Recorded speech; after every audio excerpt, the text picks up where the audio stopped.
dans le Seigneur, Kolo a Pambola Bino, Biskano Sobozwami, Biskano Sobozolanda Biso na Ngonga Oyo.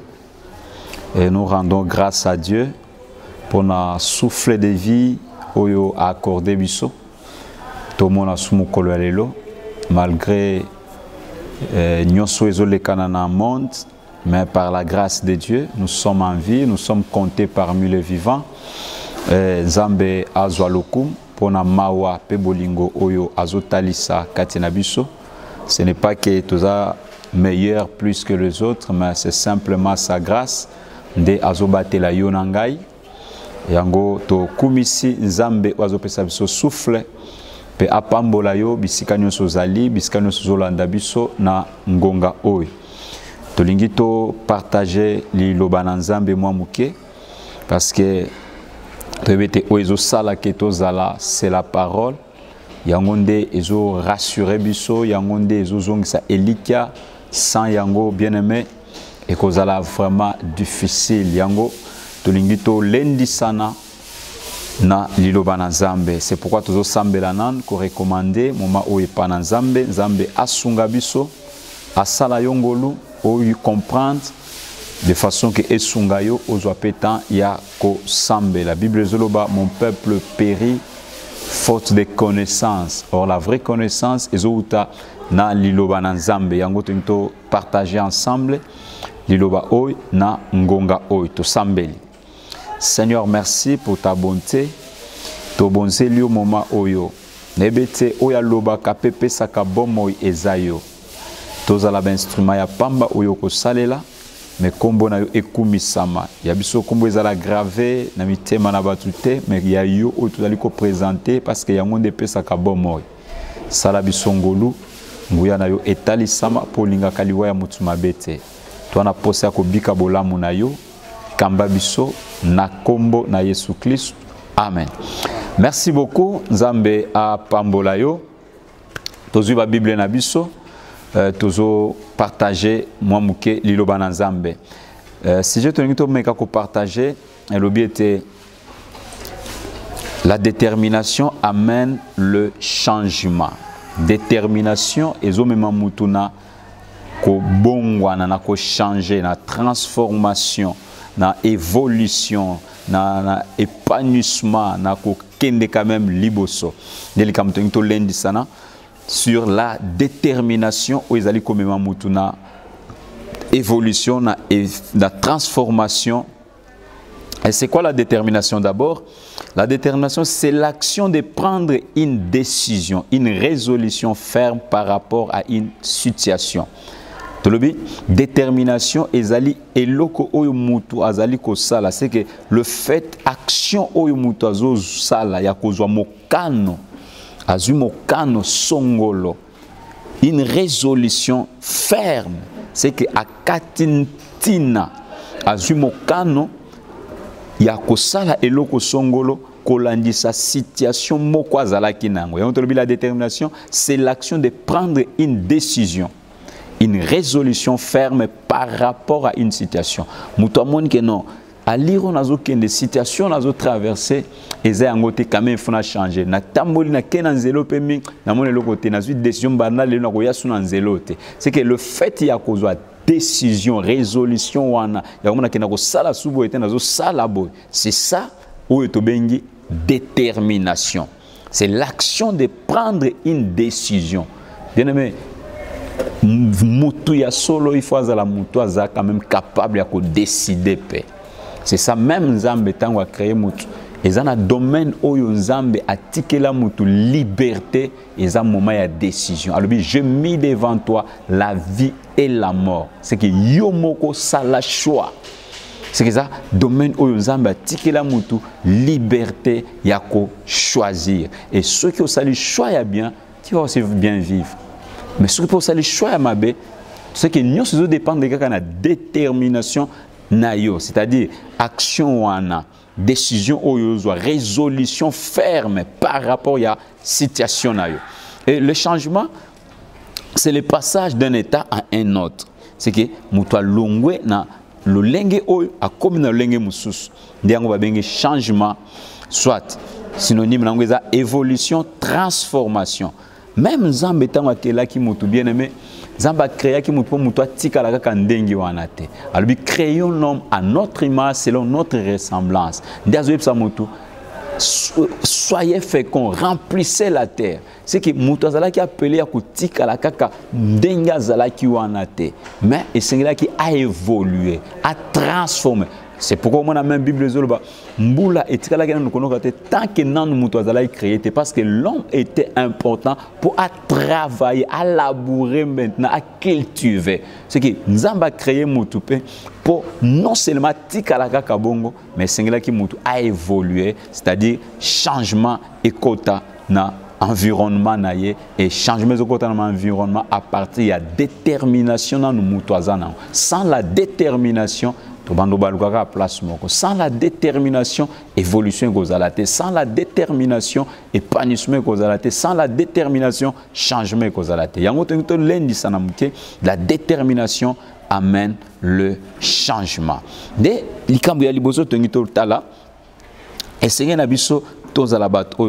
déterminé soko lingi changement soko lingi évolution soko lingi épanouissement au lingi même la transformation na vie na yo il faut za la mutu moko quand même ndenge balo mususu azana quand même décisif sans cela obando baluka kaka place moko or en réalité zamba lingaka mutu a souffrir te zambe alingaka mutu a demeurer na mabete zambe alingaka mutu azala stationner te mais zambe azala na posa que mutu a évolué or mutu a ko évoluer tant yemo ozala na déterminé yango azolo bana mkonda na tcheli boso na yo bomo ipe kufa pona. Et même dans le jardin, quand on a créé qui mutu, après ce que mutu liberté nyons, peut ataliser que tala, ce que tu dois faire, robanda a osukawa a osalabo osalabo. Mais tant que mutu akoka qui comprendre où on a loba kité des catastrophes, difficultés et côtes. Mais pour na yonanga, il faut la déterminer. Tout ça bon on a mukanda na Nombre chapitre 27. Premier verset. Nombre chapitre 27, premier verset. Et ça, moi, je l'ai 11e verset. Les filles de Tchélophad, fils de Épher, fils de Galad, fils de Makir, fils de Manassé, de famille de Manassé, fils de Joseph, et dont les noms étaient Makla, Noah, Ogla, Milka et Tirsa, s'approchèrent et se présentèrent devant Moïse, devant les sacrificateurs Éliazar et devant le prince et toute l'assemblée à l'entrée de la tente d'assignation. Elles dirent: notre père est mort dans le désert. Il n'était pas au milieu de l'ensemble de ceux qui se révoltèrent contre l'Éternel, de l'ensemble des Corée, mais il est mort pour son péché. Et il n'avait point de fils.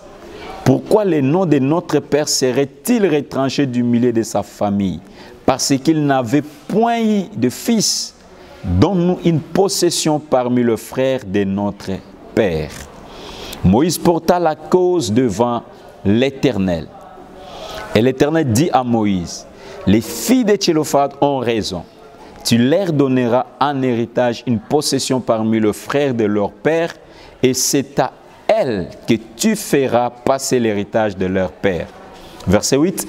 Tu parleras aux enfants d'Israël et tu diras: lorsqu'un homme mourra sans laisser de fils, vous ferez passer son héritage à sa fille. S'il n'a point de fille, vous donnerez son héritage à ce frère. S'il n'a point de frère, vous donnerez son héritage au frère de son père. Et le verset 11. S'il n'y a point de frère de son père, vous donnerez son héritage aux plus proches parents dans sa famille. Et celui qui le possédera, ce sera pour les enfants d'Israël une loi et un droit, comme l'Éternel l'a ordonné à Moïse. Que Dieu bénisse sa parole. Amen. Bien-aimés, je crois... Et comme toujours, nous parlons sur la détermination qui amène le changement. On ne peut jamais parler du changement sans la détermination.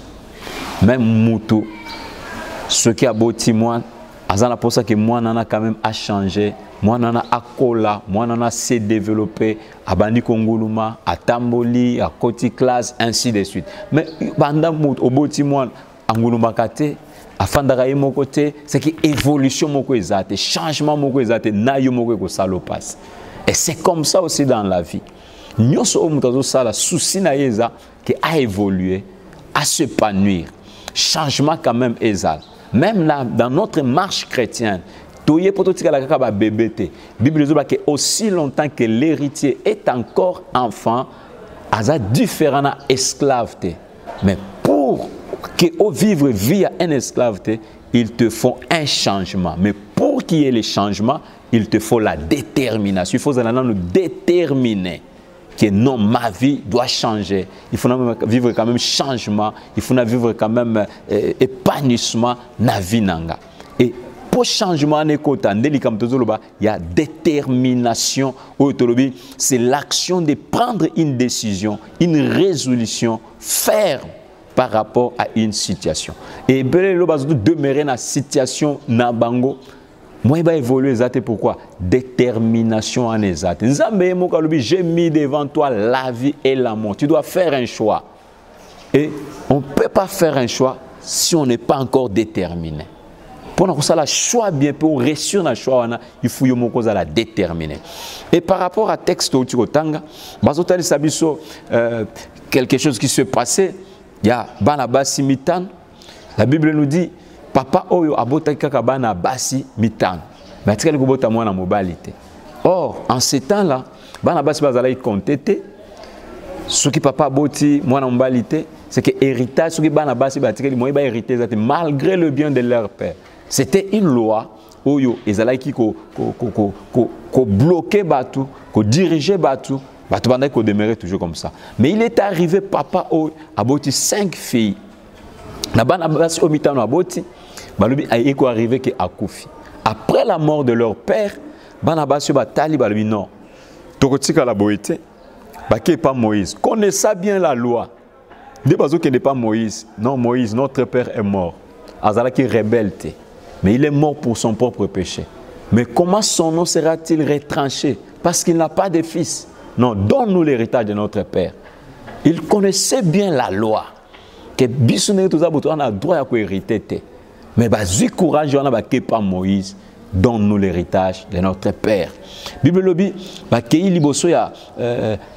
le fils de Tchélophaz, fils de Epher, fils de Galad, fils de Makir, fils de Manassé, de famille de Manassé, fils de Joseph, et dont les noms étaient Makla, Noah, Ogla, Milka et Tchircha, s'approchèrent et se présentèrent devant Moïse et devant les sacrificateurs Eliazar. C'est que Yéliboso na Moïse n'a pas nganganzambe bazala kiwana.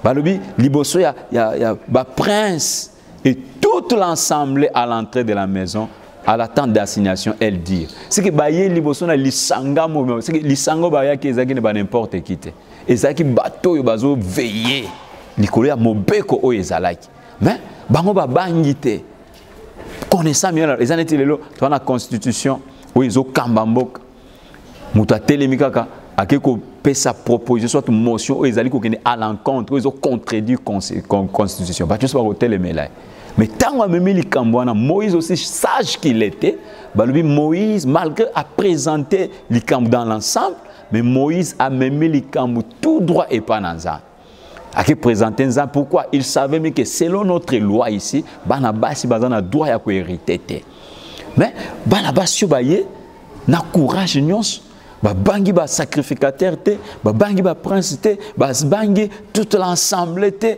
ba yena problème bango ba lubi Moïse a mis kozwana et pas ya zan et Dieu à son tour azolo babo Moïse ses filles ont raison donne-leur l'héritage de leur père et il a impressionné nga où il a attiré attention ils a détermination oyo. La détermination, c'est l'action de prendre une décision, une résolution ferme par rapport à une situation. Se retrouver dans la situation coincée. bozui mais baza privé nango. Ce qui passe que trouver dans situation moko malheureuse, situation moko ya misère, ba lui non to tika la boité. Connaissant bien la loi, bah télémi malgré la loi. Tout ça un exemple peut à Esther. Oui, malgré la loi, le non, si je dois périr, je périrai. Malgré leur constitution. Bah télémi pe, bah kepa ya Moïse. Papa n'a pas koufi, mais ça qui rebelle, donne-nous l'héritage de notre père. Moïse tellement yeba ki pe mobe kondenge ezali que bana basi bazana droite, a même likambo pas na nzamba. Nzamba zo pe sa bana basi yo raison. Et chose grave, nzamba zo ke ne plus le kolba que désormais ce qui papa boti mwana mobalité héritage na ye ezo ke ne pas na bana na basi. Ce qui azana bana basi te et pas bande ko na et a ke plus le kolba que éthiquement loi pe droit. C'est que éthiquement est comme loi pe comme droit. Or, auparavant, bazala qui privé na droit wana, mais na moment ya détermination ya bana basio, leur détermination amène un changement. Et changement non seulement na bango moko, mais na mboka mobimba. Pourquoi? Bazala qui déterminé, bazwa qui résolution ana, bazwa qui décision, une ferme résolution par rapport à une situation. Nos situations toujours menées à côté. Notre père est mort, mais il a de bien. Tout zangaka héritage à papa n'abso comment s'effacer pour zana bana basi pour na zana mona mbalité. Moïse donne nous l'héritage de notre père. Et Nzambe à cause ya détermination, ya bana basi oyo, Nzambe a changé. Loi est changée. Ndazolobete désormais et makambo et bongwani. Sur autant na verset 11, il y a Nombre en chapitre 27, alobi il n'y a point de frère, s'il n'y a point de frère de son père, vous donnerez son héritage au plus proche parent dans sa famille. Et c'est lui qui le possédera. Ce sera pour les enfants d'Israël une loi et un droit, comme l'Éternel a ordonné à Moïse. C'est que mon béco est changé, or on ne peut jamais changer une loi sans abroger loi oya liboso. C'est que d'office, loi oya liboso bana ko privé bana basi héritage ezala ki abrogé nde ba etche loi mususu. Et balobi est commis eza loi o etikali pe commis droit. Et le so est commis déjà droit ya mutu, c'est qu'il a commis dans d'office na accès na. Et changement ne côté à partir à quoi? À partir à détermination, à partir à résolution ferme. Il y a bana basi bazwaki par rapport à leur situation. Or avant bango je crois bien ils en ont subir les conséquences nin tellement bazala enfermé, manque de détermination, manque de décision, que changement et quota.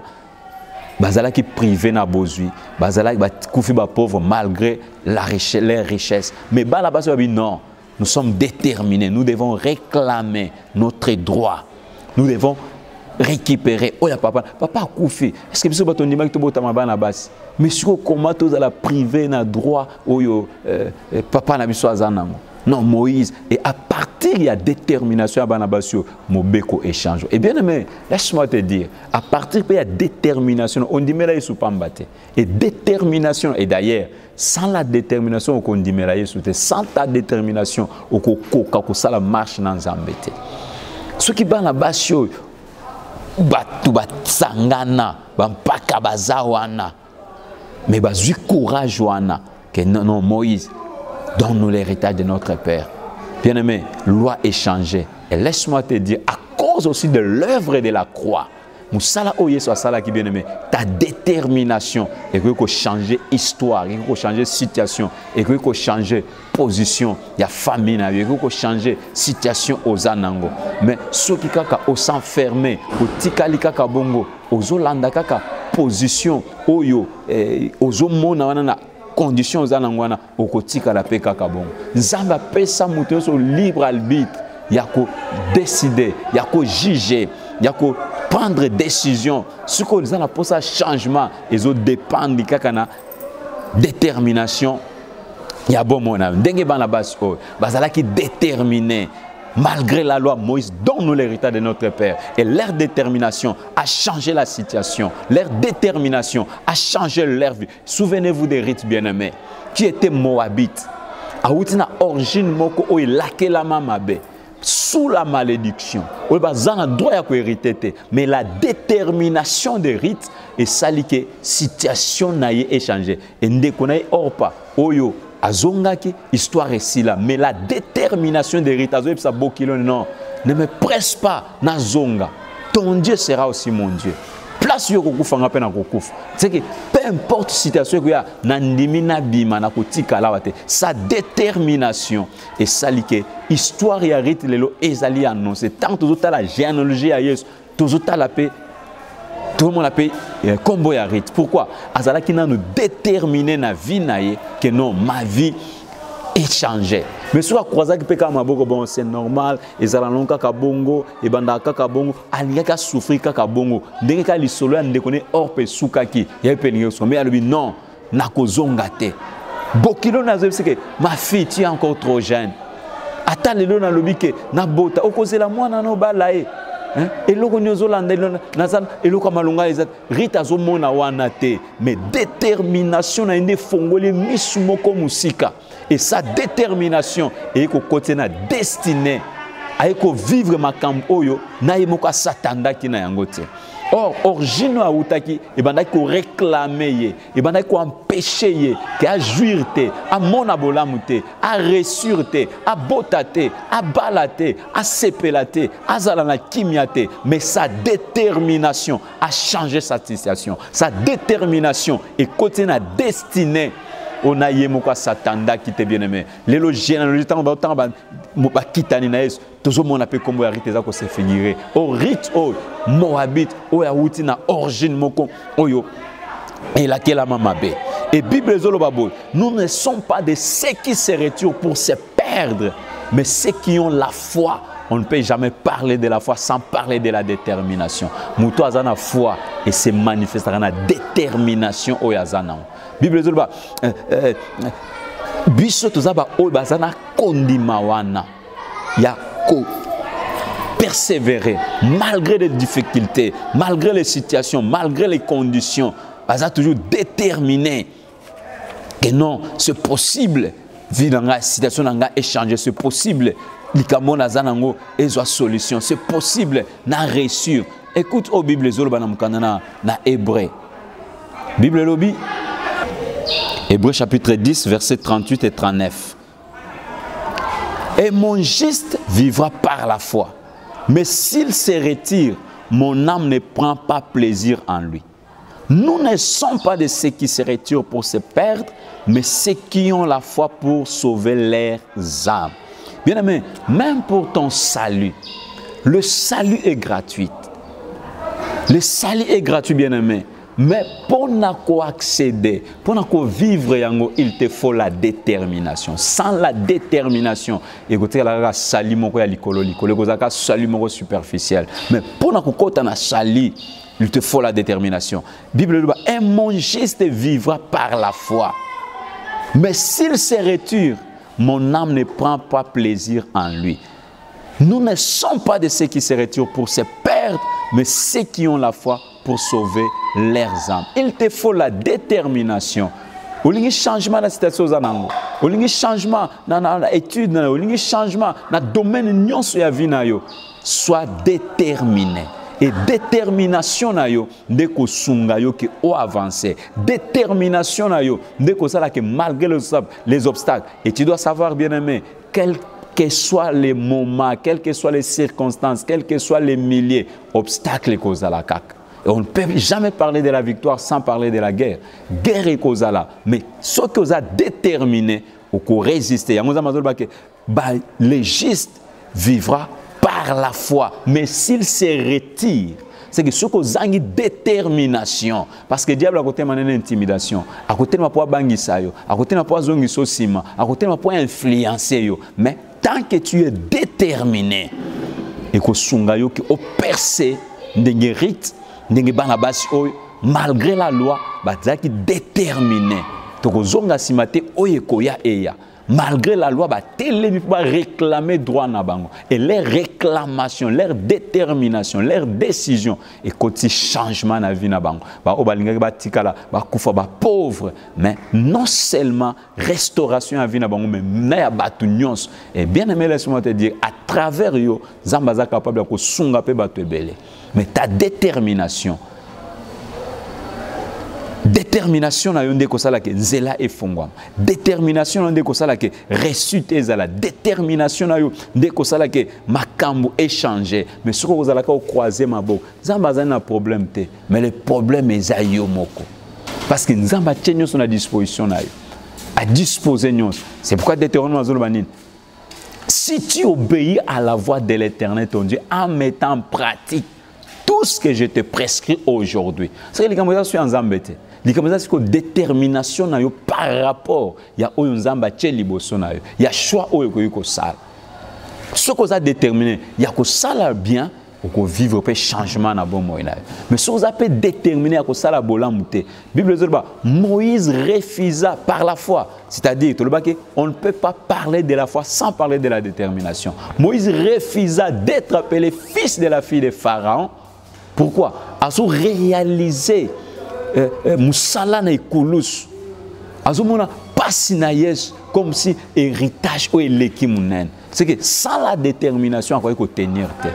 Mais sa détermination est saliquée à percer, sa détermination est saliquée à surmonter les obstacles. On ne peut jamais surmonter les obstacles, bien aimé, tant qu'on a déterminé. Il y a toujours 5 épreuves. Tu as des situations difficiles. Ou peut-être aux hommes au bandawap, au soukawap, mais les soukio. On me canissé là-bas tout, on me taxé, il y a ce qui est non, il y a détermination. Ta détermination peut changer ta situation. Ta détermination peut amener le changement. Ta détermination peut restaurer, peut rétablir. Ta détermination et que vous faites l'anzela ou ekangamak. Dengue banabasio batelemak. Bien aimé, vous croyez que c'est une chose facile? Télémé likolo ba sacrificateur, liboso ba sacrificateur, liboso ya Moïse, liboso ba prince, liboso ensemble mobimba. Télémé ba réclamer bango mukie 5. Nana ngwa courage wana. Si ba ko côté na pe bino pe ba nani bo télémé ba moi si moi ça lobakate yo nani yo télémé. Mais malgré ça, ba signer ngo ba lobi Moïse donne-nous l'héritage de notre père. Et aujourd'hui, toujours le belabana basioté, le toujours le belandeyo. Ce qui a causé courage, causé décision, on a que non, vie n'a pas mené, ils ont ngoté. Il faut na tellement na luke longi nanzam. Et surtout moment où le monde déjà troublé, paniqué, ce qui ont télémi, non Seigneur, c'est possible. Changement et quota, c'est possible hémorragie s'arrêter, c'est possible virus s'arrêter. Non, à cause il y a Moussala Sosanguinicolos. C'est possible que Morajoana ait s'arrêté. Mais ta détermination, notre détermination, toi Église, frères, sœurs, ta détermination, et que ça que Morajoana dans la famille s'arrêter. Ta détermination, et que ça que nous sommes causés au Kawana et s'arrêter. Ta détermination, et que même un changement. Mais si vous croisez comme Dieu sait, Nzamba Yebi, tu vas souffrir. Baïbi si Esther, ne t'imagine pas que vous allez épargner sur le silence. Toi et ta famille, vous allez périr. Pourquoi? Tango maintenant si aliwe yaki Esther baziti ndele maloba Esther azolobani nanu mokonza bengi ngate moyena kota kunezate de non kona azobiseta là vous allez épargner te. Mais son oncle comme nous travaillons il savait très bien que moi à kota kunezate parce qu'il y a une loi. Dans là quand même mémoire il y a mon akasine était là. Au candidaté, vous allez épargner, vous pour vous de temps où à prendre conscience, ah ben non, malgré la loi, si je dois périr, je périrai. Sa détermination, et celle que l'Iwa ou Ezala qui préparait contre les Juifs, détermination à Esther, Bokenebo Sambela. Tu 3 jours, tu remets 3 jours, nous allons prier. Et le 3e jour, malgré la loi, si je dois périr, je périrai. Sans la détermination, pour subir conséquences. Et moment où le monde des autres traverser, mon Christ est solo, et à moment, il y a eu la déterminer, malgré les échos, malgré les situations, malgré ce qui se fait entendre, malgré tout, naïebi que mon Rédempteur est vivant, il peut faire quelque chose. Le collègue invoque moi, je te répondrai. Notre détermination et que ça là que intervention a été mon geste vivra par la foi, mais s'il se retire, bien aimé, il y a des moments, il y a des situations, il y a des lieux où la prière n'est que comment, il comité mais ta prière et côté peut arranger ma cam. Souvenez-vous d'Esther. détermination na ekak abi bokene bo prière na et dévancer bongo ici déjà terrain mais ce que qui déterminé tellement le bon c'est normal à la constitution za bongo mais ko sala autrement za non bien aimé ko komisa o eza anormal et comme anormalité ce que ça anormal et ça anormal prends courage lève-toi sois déterminé réclamer droit na yo. Non, donne-nous l'héritage de notre Père. Et la loi a changé, bien-aimé. Et la loi est commis, et bongwani, paix est commis droit na bango. Mais liboso, ils allaient qui, et le mot moi, pas bénéficier en wezate. C'est que moi, il y a bango, mais moi, il y a simbango wezate. Mais ces jours-là, à partir de leur détermination, est commis, loi est changée, paix est commis droit na bango. Or, il est commis déjà droit na yo. D'office est commis déjà automatiquement. Mais aujourd'hui, en Jésus-Christ, bien-aimé, nous sommes qui privés dans le comme mais tu dois être déterminé. Ce n'est pas pour rien que demandez et je vous donnerai. Tout ça, dans un moment où il y a pongité, mais dans un moment où il y a déterminé, il y a des changements et quota, na vie na bango, changement et quota, na mboka na bango, changement et quota, na domaine nyonso ya vie où bazo sal. Sans la détermination, changement et cause à la terre. Même pour la marche chrétienne, on a déterminé te au kende liboso te bandaka ko zonga sim. On zambazana posé à bato bazo zonga simate, mais ba obazana assurance, certitude, on a à quoi avancer. Mais pour avancer, il te faut la détermination. Nous ne sommes pas de ceux qui se retirent pour se perdre, mais ceux qui ont la foi pour sauver leurs âmes. Or, la foi marche avec la détermination. C'est que toi, on a bateau déterminé. Peu importe les situations, atta lelo simité, naza déterminé que l'obé sim. Atta lelo naza suite favorable était, naza déterminé que l'obé naza suite favorable. Et cette détermination est que ça là qui ozwa et loko zoloko. Mais manque ya détermination et que ça là qui au croiser mabo. Ce qui va na baso ba croiser mabo ba bon. Ah ils allons kaka bongo, vous voyez situation ils allons kaka bongo et yebana kaka bongo, balinga ba subir conséquences, balinga ba tikala ba bola, balinga ba tikala ba pauvre, balinga ba jouir té. Mais tant qu'on a eu courage, Moïse, malgré ça, pesa bisokak. Et Nzamba zo pesa bango raison.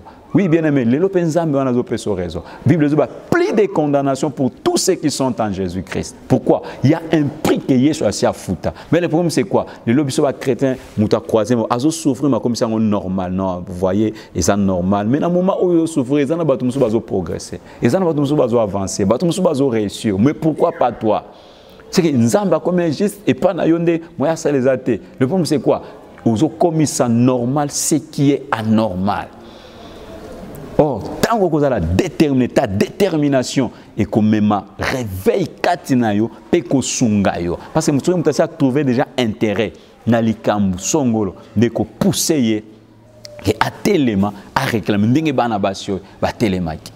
Et lelo likambu ya bana basio te likambu ya yo ya ko prendre courage. On réclamait pas droit na yo non Seigneur. Bible dit si quelqu'un est en Christ, il devient une nouvelle créature. Mais pourquoi si qu'on vit dans la gare stationné, bloqué, enfermé là ça là pour simbater, non. Ta détermination n'est comme ma réflexion katinayo. Ta détermination n'est que ça là que au prendre conscience, il y a comme on a que non, vie on a mené et ça y a côté. Ma vie doit quand même changer. Et c'est quand même vivre changement, na ba spénion sur la vie nanga, na vivre quand même transformation na domaine sur la vie nanga. Et c'est possible. Ta détermination va amener le changement. Mais surtout croiser ma bouche. Même la marche chrétienne à Bisso bien aimé. Si vous êtes déterminé, vous allez marcher dans Zambé. Parce que ce n'est pas facile. Et que vous allez facile pour nous être déterminé. Mais que vous allez pas difficile pour nous. Pourquoi? Tant que vous allez déterminé, peu importe les situations, peu importe les circonstances, peu importe les conditions, ta détermination est que ça là qui attend mbonge mi pépé, attend lié nante, attend nos utés, aux akaka déterminé que un jour situation nangai est ko changer. Situation nangai ko changer parce que tu es déterminé. Mboule bete betate, naza déterminé ou na kani na kokoki sayango. Et en cela, on peut vivre changement. Na bomoina zambazana posé abato baza déterminé zambazana posé abato bazana baza déterminé que changement est côté ezana makamusu nzamba ko yate ke abandi ko simoso akomoso non makamusu izo revenir na yo moko détermination na yo de ko côté on a destiné na yo vraiment nzambe apambola yo Zamba salongolu ya ko comprendre mingi likambo peut-être ezali eloko ebanda ko zange pana yo ozarano courageux oza intelligent oza capable mais tu manques la détermination. Maintenant des alarani vraiment so na tel lobby na salaboy akoloba so na bina salaboy akoganga so na bina salaboy famille na biso ezalaka boy muso azobanga na famille famille na biso ba yokina sombi el mutuka o bakoya ko bomanga famille na biso ezalaka kaka boy so amonika mutu asali bo non bien aimé sois déterminé. Ta détermination na marche chrétienne aux anango nous ekopeswe longa Bible nous sommes plus que vainqueurs par celui qui nous a aimés. Mais manque de détermination, des fois, na autre toujours le salle des ozons qui s'habillent au ciment. Manque de détermination, na marche chrétienne, na biso, d'un moment tout évoluer dans Zambézate. Et pour ça, la route ensemble, na yeso, il faut la déterminer. Yemo kazoloba, ce qui mouta simbi chari et que azongi simaza dignité. C'est qu'il faut la mouta moko déterminer. Zamba traiter na bato baza déterminer. Mouto ce qui a s'engager, azo kende quelque obstacle, complication, barrière, mais ta détermination est que celui qui persévérera jusqu'à la fin sera sauvé. Or, pour bien persévérer, il te faut la détermination. Pour réussir dans l'Ikamozanango, il te faut la détermination. Et la détermination, ta détermination, n'est comme un changement. Nabomoinayo. Zamba pambolayo, asala yongolu. Il y a comprendre ma campoyo, nabi situation zala ki na ngote, nabi problème zala ki na ngote, peut-être et lo que banda ko zango ezaka détermination, na place à détermination, diable azu ko banga che pa inayo, na place à détermination, diable azu complexe à che katinayo, mais mutoaza déterminé, un homme déterminé, une femme déterminée, peu importe les situations, aza prêt, il y a ko se sacrifier pour un changement, il y a vie naï. Samba pambola yo kitsa mutuno na se tozo sambela ozo yebsa nzambe likambo na yo ozo présenter nzambe situation na yo ozo talisa ye likambo za nango ndenge bana basi o bazwa ki courage. Non, Moïse notre père est mort pour son propre péché azala ki rebelle, donne-nous l'héritage de notre père. Yebisa penzame maloba avec foi, avec assurance, avec certitude, avec détermination. Bien aimé, kota la origino utate, kota la milieu zate, kota la bitumboza nangote, réclamez seulement et pas nanzam. Pour yemoka lobi, demandez, je vous donnerai. Senga ko pesa yo. Eloko nino ko senga pesa yo te. Ce qui moi na moko azala ki na épargné yete, expérimenter dans la puissance nanzambe o, soit déterminé. Kolanda oyo entouré na ngote yo sambela par rapport à la promesse na likolo na yo yebisa maloba par rapport à ta détermination et pas inaye to sambeli na kombo na Yesu Christ. Seigneur Dieu, merci pour ta bonté. Yahweh, nazo recommander ndeko mobali ndeko mwasi azana problème o ebanda ko tungisa ye. Père aye et pas inayo ko présenter yo kanaye. Oh Dieu, peut-être ezali kambu ya santé, peut-être ezali kambu ya musala, peut-être eza azolukam dossier à côté ça qui quelque part, mais il y a des lois où est élémi, ezali ko empêcher que ezala prouver. Seigneur, glorifie-toi et tends ta main pour la gloire de ton nom. Natilete azwa eyano pozali nzambe na likambu oyo azali koluka. Seigneur, dis seulement un mot, que ta gloire descend. Abikabola mopen kembo na yo ce qui a malade azala guéri na kombo na Yesu Christ. Ô roi étant ta main n'est pas courte mon Dieu. Sembola loboko, peu importe les continents, peu importe le pays, peu importe les milliers, peu importe ici kaza, sembola loboko na yo. Seigneur, peut-être azala qui dépassé. Mais Seigneur, il est écrit encore de l'espoir pour tous ceux qui sont en vie. Ah Père, glorifie-toi dans le nom puissant de Jésus-Christ. Peuple no ba mona loboko na pe ba témoigner mon nene na yo. Azwa e yanona likambo azanango. Kolo na courage o yazui, détermination azanango. Ya ko réclamer vinaye, ya ko lela ko luka elongi pe intervention na yo. Kolo mitika kaba obazoluka yo bakutana na yo. Talisanguya na yo na bomo yande ko mwaspe mobile à cause ya détermination azanango. Seigneur, azui décision que vie o azo mener ezayango te. Père, makamazo kutana nango eza anormal. Yango azui décision, aza déterminé ya ko luka intervention pe secours na yo. Zambe tikete omitalisa amonanguya penkembo na yo. Na kombo na Yesu Christ. Amen. Merci Zambe apambola yo bien-aimé. Je crois numéro na biso ezali affiché wana. Soza na posa kota en contact na biso obengi na ba numéro wana toko yambayo toko solola s'il faut qu'on rendez-vous toko se fixer, il y a pas de problème, mais Nzambe a salela yongolu soki yeso ayete na ibete toko monana Nzambe a pambola bino.